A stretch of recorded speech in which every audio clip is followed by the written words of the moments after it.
So if you're an old hand at centering prayer, you probably know the story. It's legendary by now, about the birth of centering prayer, which took place about 40 years ago, somewhere around 1975, and about 30 miles west of here, right out Route 9 at St. Joseph's Trappist Abbey in Spencer, Massachusetts, where at the time Thomas Keating was abbot of a small group of Trappist monks stumbling out of their life of silence and prayer into the blinking bright light of post-Vatican II Catholicism and the late 1960s. So little by little, down the road from St. Joseph's Abbey, a former Franciscan retreat center had gone bust and had been bought by a new group, the Buddhist Insight Meditation Center. And all of a sudden, there began to be an increase of traffic knocking at the doors at St. Joseph's Abbey, asking for directions to the Insight Meditation Center. So Thomas Keating began to engage these people who were mostly stereotype 60s with a backpack on the back and the long hair, looks just like me, and asking, why are you going to the Insight Meditation Center? And the answer was basically, a path, man, we're looking for a path. So Thomas, observing that most of these people were by birthright Christians and even Catholics, said, why aren't you looking for a path in your own tradition? At which point their jaws dropped and they said, you mean Christianity has a path? And, you know, whatever the theologians may be saying out there in the colleges of theology, for the people on the ground, the meaning of a path is perfectly clear. It's something that is grounded in meditation that actually transforms your consciousness and changes how you live in the world. So Thomas went back and issued to his monks the celebrated challenge. He says, is it not possible to take the combined wisdom of the Christian contemplative tradition and reformat it in a form based in meditation accessible to modern people working in the world? So one of the monks in that community, Father William Mininger, took him up on the challenge. And Father William went back to the book that he had most known and loved in his own contemplative upbringing, The Cloud of Unknowing, that 14th century anonymous British spiritual classic. And there in chapter 7, William came upon the sentence, the paragraph, that would form the essence of centering prayer, which went like this. He's talking about that not a lot of words are necessary, says the author of The Cloud, but only a single intent, direct to God. A naked intent is the actual word, direct to God. And then the paragraph in question. And if you desire to have this aim concentrated and expressed in a single word so that you are better able to grasp it, take but one short word of a single syllable. This is better than two, for it better accords with the work of the Spirit. Choose a word like God or a word like love.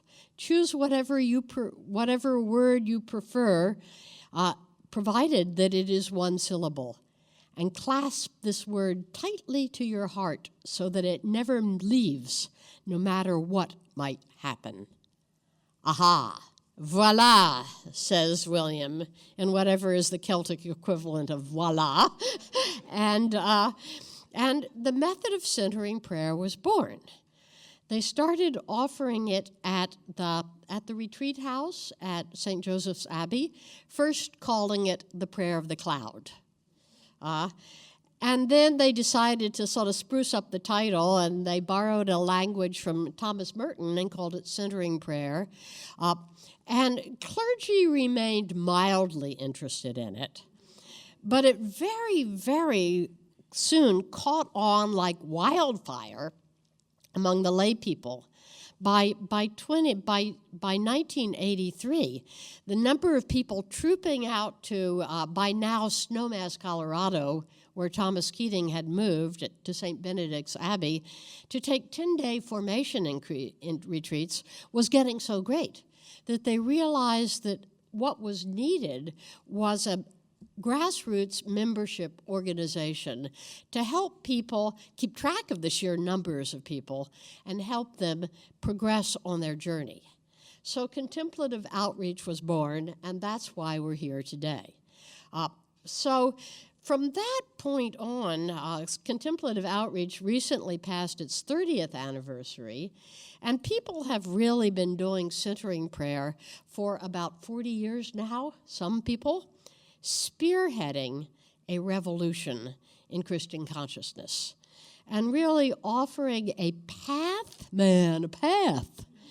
so that many, many people have felt welcome to come back to Christianity, realizing that you don't necessarily have to jump ship and become a Buddhist or a Hindu to do a path seriously based in meditation. You can if you want. There's nothing wrong with it. But if you want to do it within the devotional and theological structure of your own Christian tradition, here's centering prayer. Anyway, I want to take up one very interesting subset of this, that what this actually means is that we now have a database that basically stretches back, in some cases, as long as 40 years, of people who have been getting to know the Cloud of Unknowing as a meditation practice, who's actually been taking the instructions and implicitly the methodology of the Cloud of Unknowing and working it out twice a day on the meditation cushion. Because centering prayer, as we're going to see today, actually sticks close to the Cloud of Unknowing. Not only in the spirit of the letter of the teaching, but in the spirit of the teaching. And that's going to be the essence of what I'm going to show you today. But they really are close. So we've got 40 years worth of people who've been sitting down, meditating according to the counsels actually put forth by the Cloud of Unknowing. And this is actually very significant because it opens up a window, a way of knowing about the cloud that is not accessible simply with the mind alone. Simply to theological education, simply to academic inquiry. There's parts of the cloud that can only be known by actually doing the practice it suggests, and that until you do it, it remains invisible. So what I'm going to say is that most of what I have learned about the cloud over the past 40 years has come from actually sitting on the prayer stool and doing the practice. I was first exposed to the Cloud of Unknowing way back before centering prayer even. I was exposed to it back in the 1960s when I was doing graduate work in medieval studies.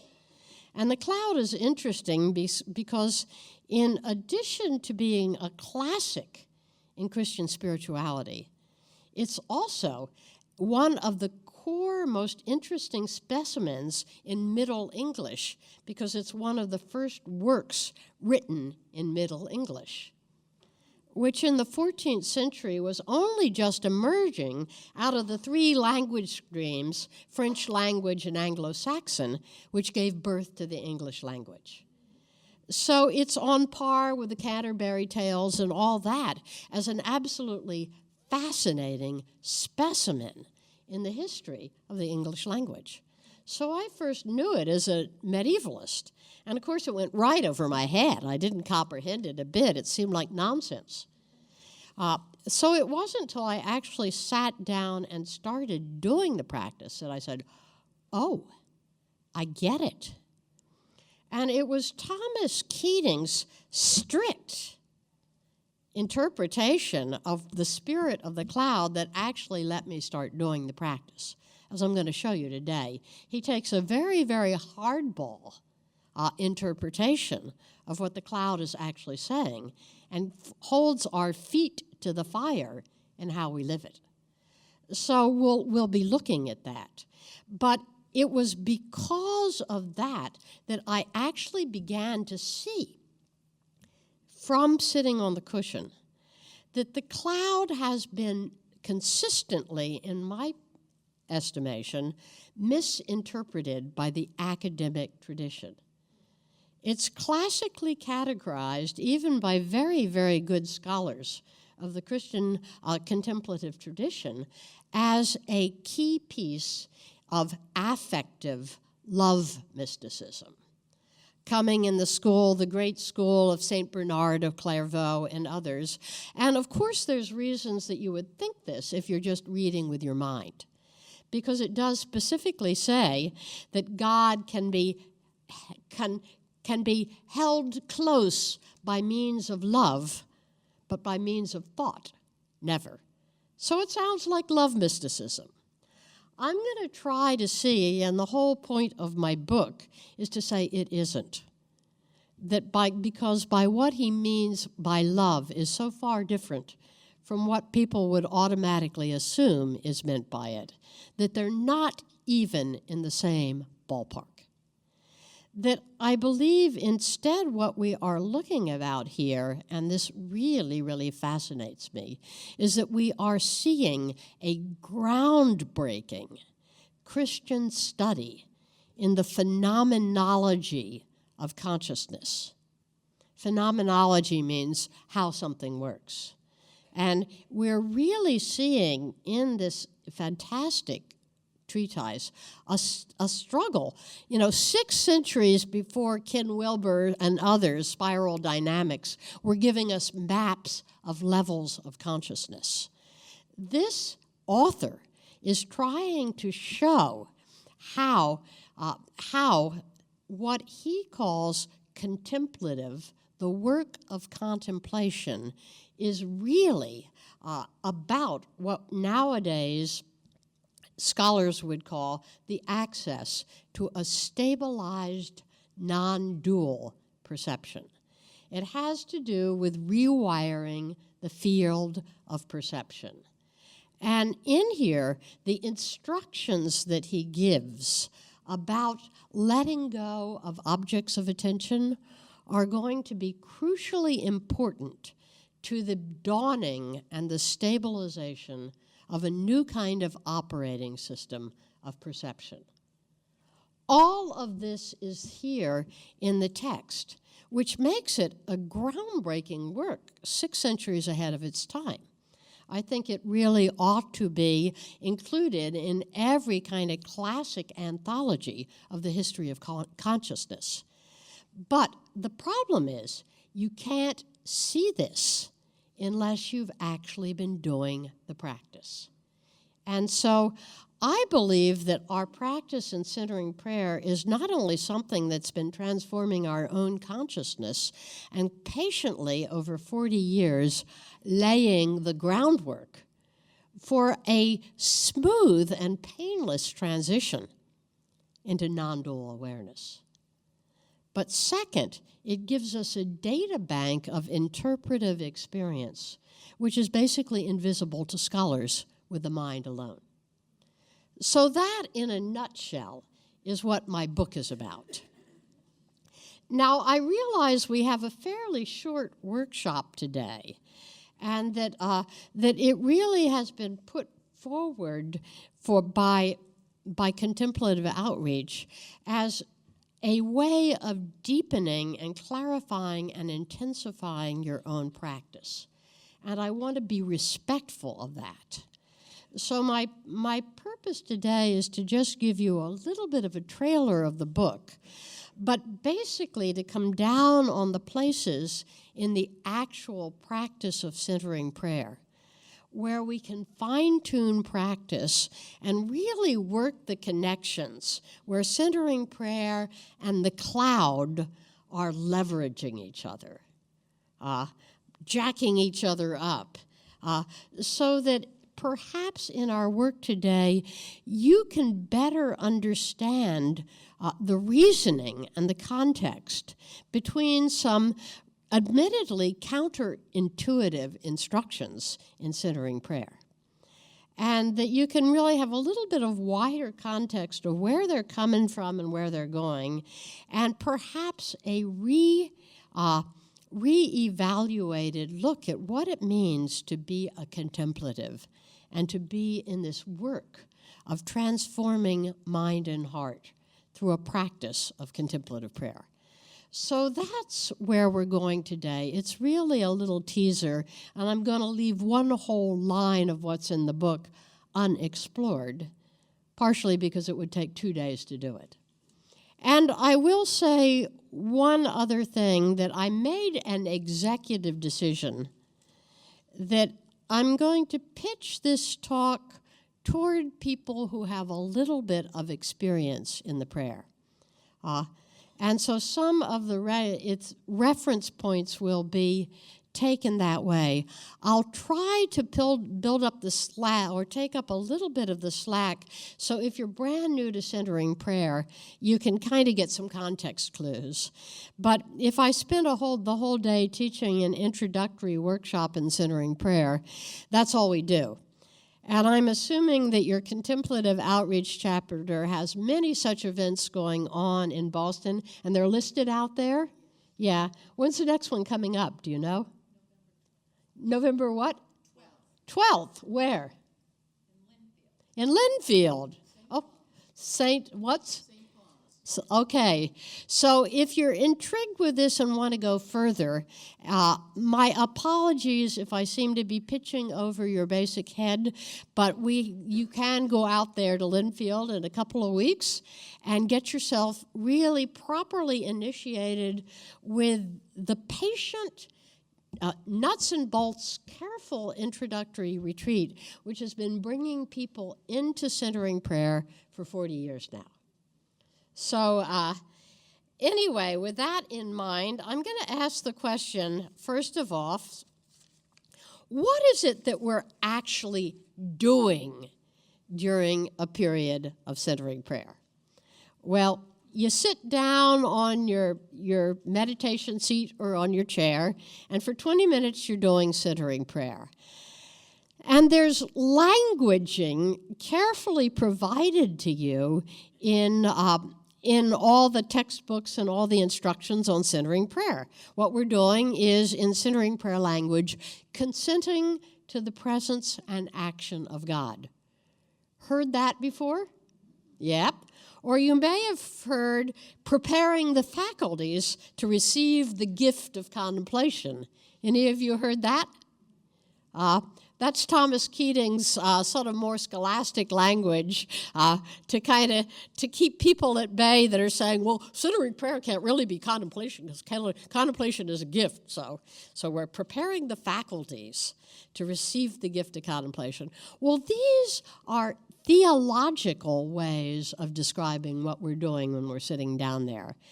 But when you actually sit down there, nuts and bolts, for 20 minutes, what you're doing is you're letting go of thoughts, aren't you? Because remember that key piece of teaching in centering prayer, right there in the guideline, is you sit down, get yourself properly ready, and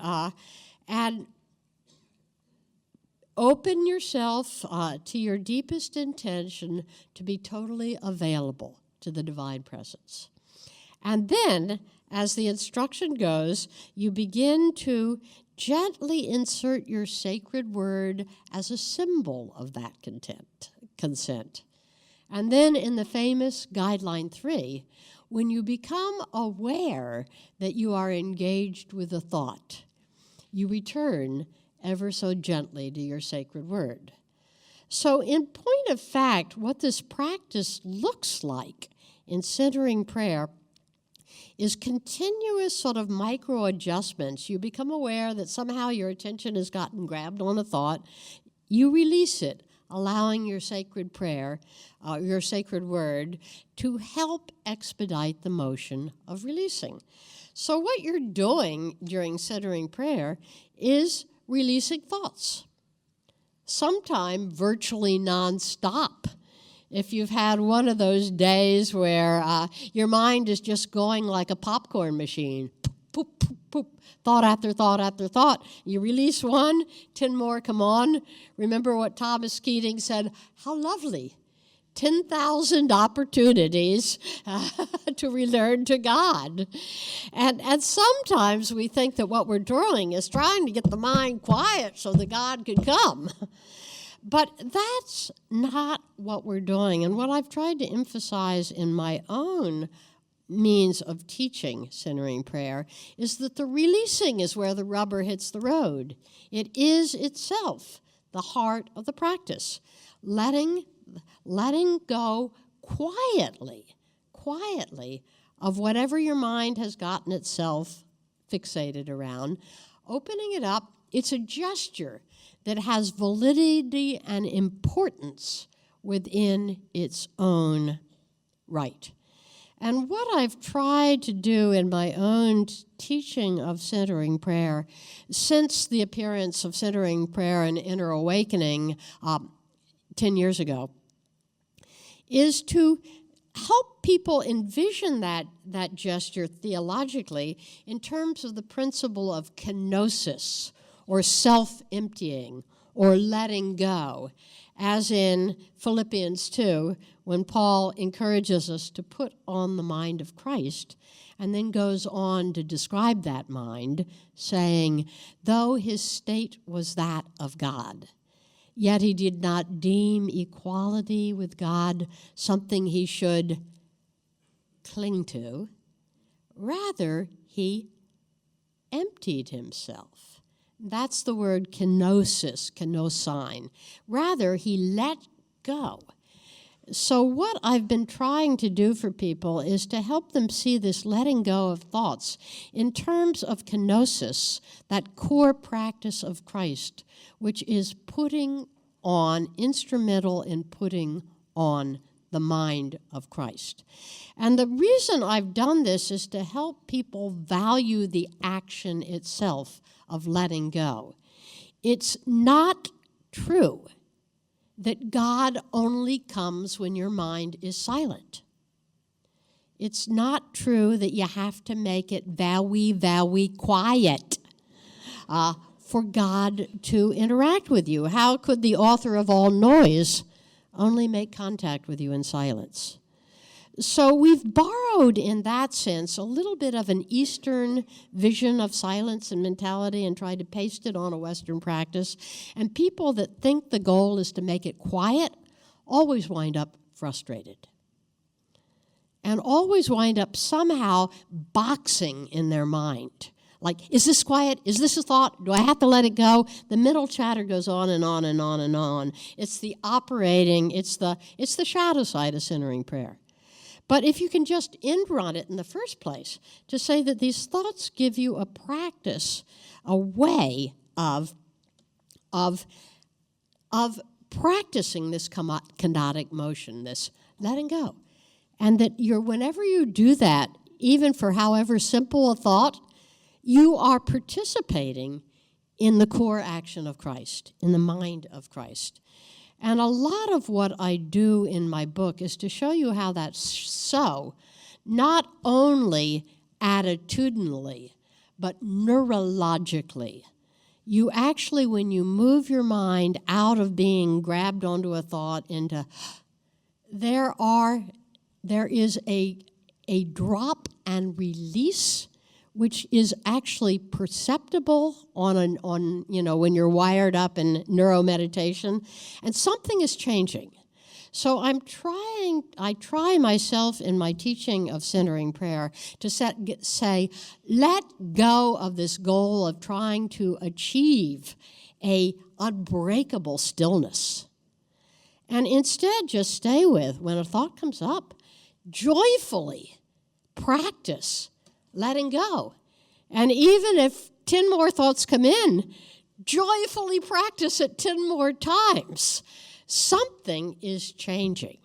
Something is changing inside, and that change inside is going to do two things. First of all, it's going to make it a lot easier for you to take that letting go attitude of centering prayer out into the world, narrowing the gap between prayer and life. Because the same thing you're practicing when you let go of thought in centering prayer is the same thing you're practicing when your angry boss is in your face, berating you and humiliating you. Okay? It's a new capacity of the soul, and it transfers directly from the meditation cushion to your daily life. That's why Thomas Keating said, look for the fruits of centering prayer in daily life. Yeah? Remember that little teaching? The other thing you're doing that I talk about more in the book and won't go into today is that you are neurologically preparing a ground in which a whole different system of perception can take place, which is known nowadays as non-dual perception. You're laying the wiring, just like people when they're building buildings come in and put the wiring in first before they put the sheetrock in and the painting and everything. So in that sort of way, you're building into the walls of your consciousness the wiring that will be able to run the non-dual program when the time is ripe. Hold that thought. Anyway, just for clarification, a thought in centering prayer is anything that draws your attention to a focal point.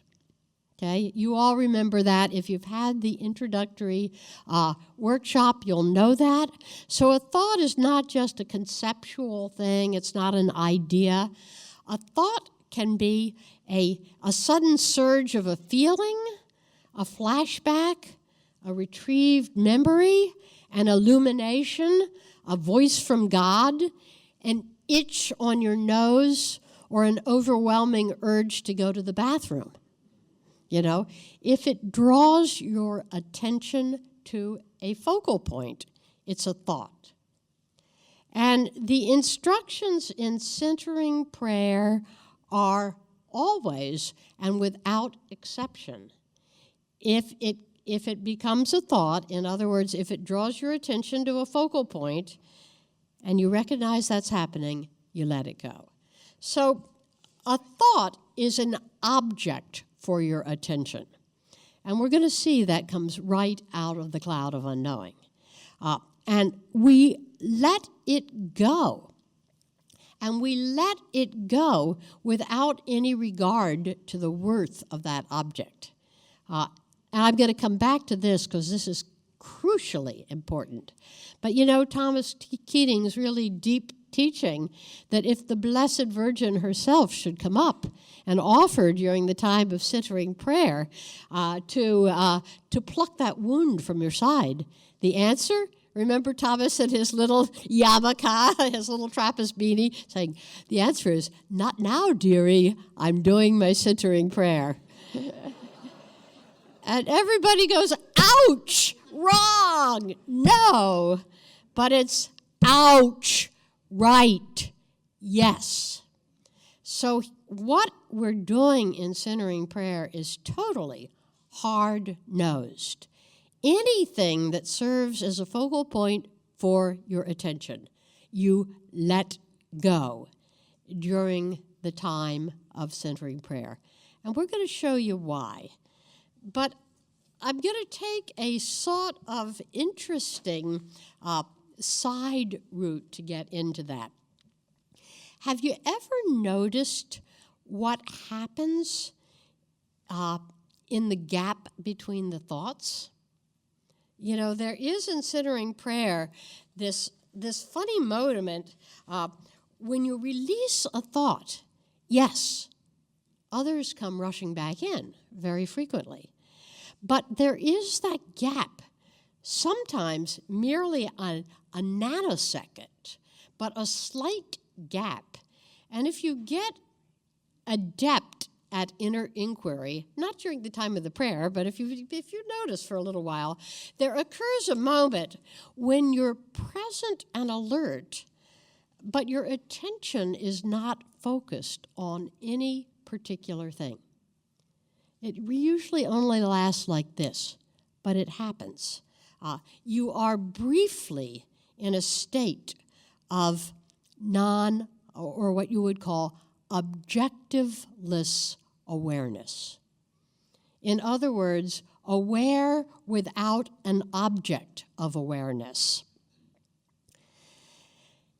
Now, I'd say that this fleeting taste in the gap between the thoughts is a whole different bandwidth of consciousness, which is extensively commented on in Eastern meditation traditions, particularly in Tibetan Buddhism.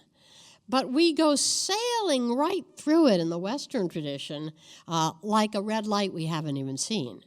Most people don't notice it at all, and if they do notice it, it's conceived of as being unimportant. But in the East, it's not unimportant at all. And to the cloud of unknowing, it's not unimportant at all. For this is a beginning of a whole different way of holding your attention. It is the tip of an iceberg that goes way, way down into a whole different understanding of attention. And it's this understanding of attention that really is going to be implicitly at stake in everything we do today. So, attention, as we understand it in the West normally, is implicitly an energy connecting a subject to an object, right? I pay attention to my driving. Pay attention to the lecture. Pay attention to what you're reading. Pay attention to what you're doing. I pay attention to my breathing. So we use it. When anybody says pay attention, you'll almost automatically say, to what, right? Because that's the way we think of attention in the West. It connects a subject to an object. And we know that if people have good powers of attention, they can voluntarily place their attention on something and keep it there. Or else, if it gets disrupted, they can bring it back to what they've chosen to put their attention on. And a lot of meditational training, sort of classic meditational training, certainly in most Eastern paths, begins with this point: learning to make your attention conscious and voluntary. In other words, I put my attention on a mantra, and for the time of the meditation period, that's where I keep it. And it doesn't matter what else comes into my mind, I return it to the mantra.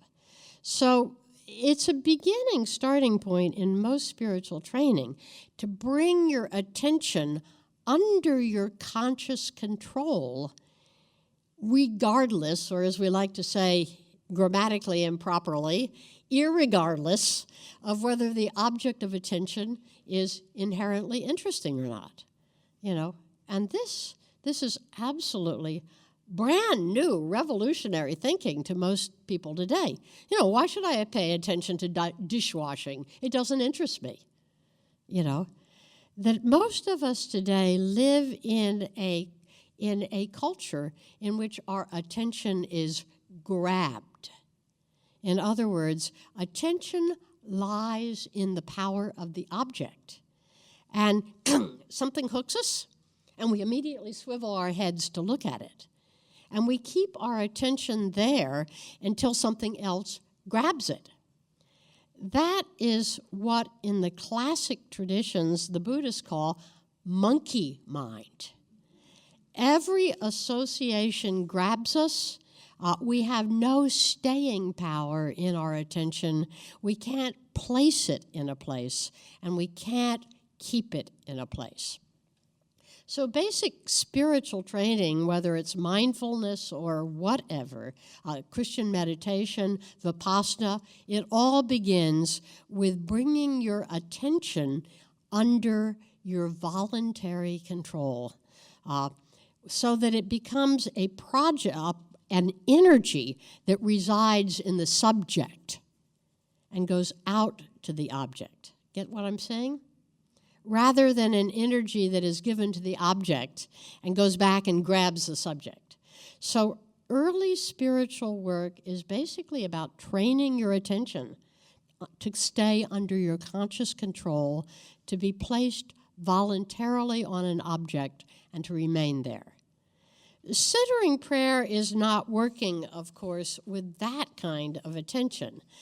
It is working with returning the power of attention to the subject simply by withdrawing attention from the object. Every time you realize you're hooked with the thought, you let it go. But we typically and normally and almost universally think of attention as an energy of connectivity. However, there is a different configuration of attention. That attention typically exists in this form, connecting subject to object, but it can also exist in a different way as a kind of energy pocket, a vibrational field with its own tensile strength. So it circumscribes a kind of field. The best image I know of this is by analogy to the substance mercury. Remember back in the good old days when you had mercury thermometers and you smashed them, and the mercury could either go out like a puddle, but it could also sort of quiver around like a weeble. A weeble wobbles, but it don't fall down. And mercury does that. Attention can do that. It can hold a tensile strength of its own, and within that, it defines a vibrational field of a different kind of awareness, what you would call a higher strength of awareness. And within this field of awareness, you can be conscious of the whole without having to split the field into the usual subject-object polarization that we use to make sense of the world. So we're talking basically about different operating systems. We use the subject-object hardwiring to make sense of our reality. I'm here, you're there. It's over here. I like this. I don't like this. This building is big. It's all using that capacity, that liquid capacity of attention. But the traditions have said that if you can manage to collect this tensile vibrational field within as a new center of perceptivity, you can perceive in a different way through objectless awareness, without having to split your field into a subject-object in order to be aware. And in the Eastern traditions, which talk about this intensely, it's regarded as an advanced discipline, as an advanced capacity of perception that really equates to what's meant by non-duality. It's non-dual because we don't split the perceptual field into subject and object. Okay? So while it's not talked about extensively in the West, I'm convinced that the West know about it. When we talk about recollection, or in the Eastern Orthodox equivalent of it, vigilance, that's what's meant. It doesn't mean that we're remembering, don't recollect it. It's we ourselves who become recollected, our energy of attention gathered so it's not going out to objects, but is able to abide within in this deep, luminous, but diffuse awareness, in which it is perfectly natural and easy to become aware of and in the divine presence. In other words, that awareness of divine presence is accessed in a state of deep recollection, which means ourselves, our attention, gathered, withdrawn from objects, and hovering within in the region of our heart and chest, quivering, as Rumi liked to say, like a bead of mercury. We celebrate today the feast day of St. Teresa of Avila, and she was the great all-time master in our Western tradition of recollection. And I would like to believe that this is what she's talking about, that it's not that we're thinking about God seriously and earnestly, God being the object, but that we enter this guarding of our attention so that our split perceptual field comes back together again. And in that higher vibrational bandwidth, divine awareness and our own awareness co-mingle as one diffuse field of inter-abiding. That's objectless awareness. And we taste it in centering prayer in those nanoseconds between the thoughts, which is why the practice is so crucially important. I wanted to share, because this just delights me, a question that happened to show up on my inbox in my, we have a little feature on one of my websites, the Northeast Wisdom Insight, and a fellow who's been doing centering prayer reported on an experience like this. He says, talking about experiences I've had during centering prayer, sometimes while sitting, my normal mode of operation is in full swing. Anything and everything is going through the mind. On a handful of occasions recently, something else has happened. Now, two predominant thought feelings have been with me for years. The first is that it is much simpler than we're making it out to be. And the second is that there is a space between where something fundamentally different can happen. While sitting, this between action has taken place. Between a thought or feeling or sensation, a different action has taken place inside me. Right on, brother. And then he describes, on one occasion, I saw the split between personality and ego. On another came the realization that we have a life, as opposed to the constant searching for one that seems to be the norm. We have one and all we need to do and participate. Both of these and other feelings were accompanied by a feeling of joy and clarity that lasted several hours into my workday. Yes, because what he did brilliantly is he stumbled into that gap and tasted that energy of intimacy, of abundance, that is the heart and the nature of that commingling of divine awareness and our own awareness in that intertidal zone of love, which is there as soon as the subject-object capacity of attention is silenced. So we taste it a little in centering prayer, and mostly it's only those maddening tastes because thought is right back in again. But we're beginning to pattern it. And sometimes, even when you've had one of those centering prayer experiences where every minute feels like 20 minutes, and you say, wow, that was a waste. And yet you say, it's the best thing that happened all day, because there's this strange sense of having been touched and having tasted attentive tenderness. It lies there in that field of intimate awareness. That intimate thing that happens in the gap between thoughts. Now, I know this is a lot to throw at you, and this is probably going to be the most difficult conceptual piece of the morning. You do it right off the bat when the energy is fresh. But I'd like to try and circle back in maybe about 5 minutes and say, can you see what insight that has to shed on that difficult instruction in centering prayer about insights and illuminations? Whenever a thought comes up, let it go. Even the Blessed Virgin.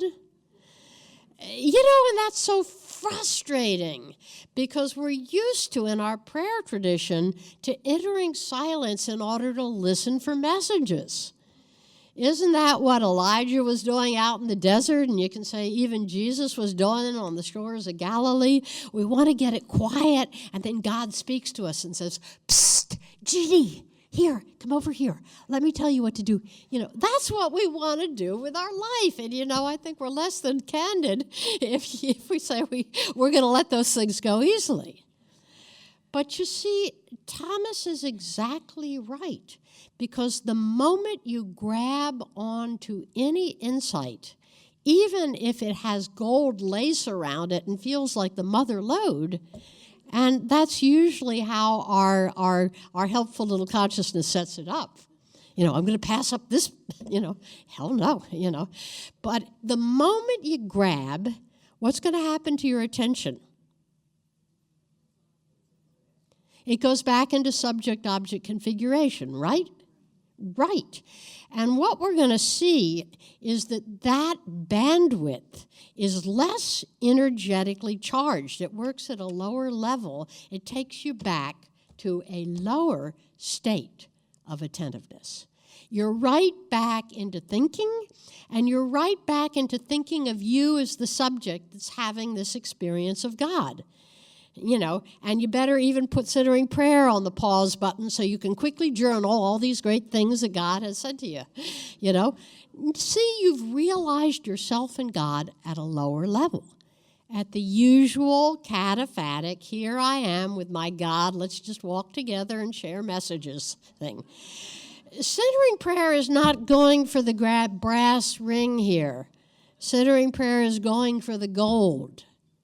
It's stay, let go of the insight no matter how tempting, and taste, strengthen, stabilize your consciousness. Lengthen the lengths of the nanoseconds if you can, so that they begin to connect the dots and become a stable bandwidth of perceptivity.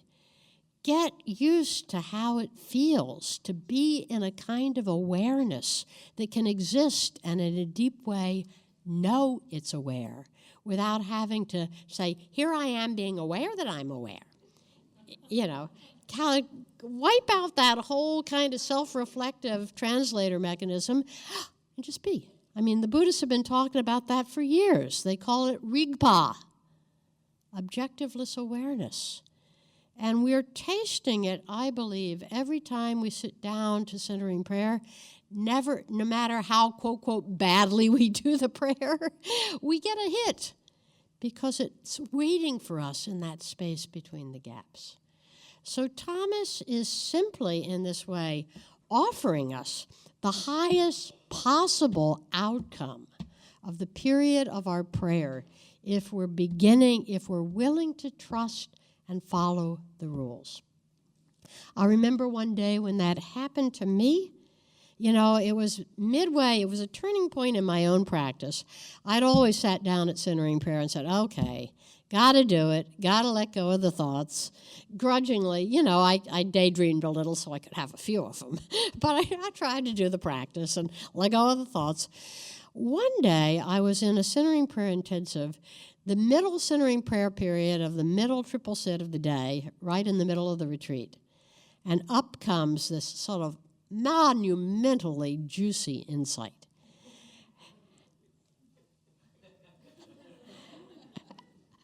And then something in me realizes instantly that if I grab, I'm going to be pulled right back into the usual dull, stale thinking. And I realize in an instant that the vibrational band in which I'm hanging out is infinitely aliver than anything that could be had by grabbing onto a thought. And so the first time in my life I actually voluntarily released a thought, not because I was a good girl playing by the rules, but because I saw for the first time what is at stake here. Centering prayer is saying in an absolutely powerful way, you let go of thoughts without exception, because what is at stake is not the worth of the thought, but the configuration of your attention. And if you get that, and it sometimes takes years to get that, but if you get that and begin to realize that what's going on in centering prayer in those delicious spaces between all the manipulation and pushing it around and middle combat and worrying is actually the real deal. And that it is beginning to express itself in how you rise from the prayer cushion and go out into your life. If you can just trust that, little by little, the pieces will fill in. And you can find that you're actually at a place way different from where you thought you were, and actually blessedly closer to where you want to be.